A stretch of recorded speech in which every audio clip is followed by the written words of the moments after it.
السلام علیکم۔ ایک نئی خبر سے آپ کو آگاہ کرتے جائیں۔ بیروت پورٹ دھماکے کی ویڈیو موبائل ریکارڈنگ سے وصول ہوئی۔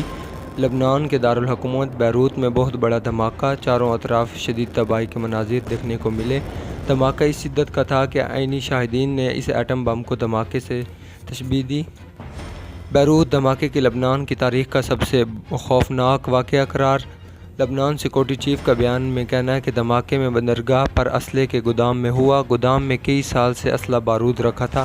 تفصیلات کے مطابق روسی ٹی وی کے رپورٹ میں بیروت دھماکوں کو لبنان کی تاریخ کا سب سے خوفناک واقعہ قرار دیا گیا، جبکہ بیروت کے مقامی میڈیا کی جانب سے بھی اس واقعے کو لبنان کی تاریخ کا خوفناک ترین واقعہ قرار دیا جا رہا ہے۔ اس حوالے سے لبنان کے سیکورٹی چیف نے بھی بیان جاری کیا کہ جاری بیان میں ان کا کہنا ہے کہ بیروت کی بندرگاہ پر واقع اسلحے کے گودام میں دھماکے ہوئے۔ گودام میں کئی سال سے اسلحہ پڑا ہوا تھا، جو منگل کے روز دھماکوں کی وجہ بنا۔ دوسری جانب لبنان کے وزیر صحت نے دھماکوں کی وجہ بتاتے ہوئے دعویٰ کیا کہ آتش گیر مواد لے جانے والے جہاز میں ہونے والے دھماکے کے بعد تباہی مچ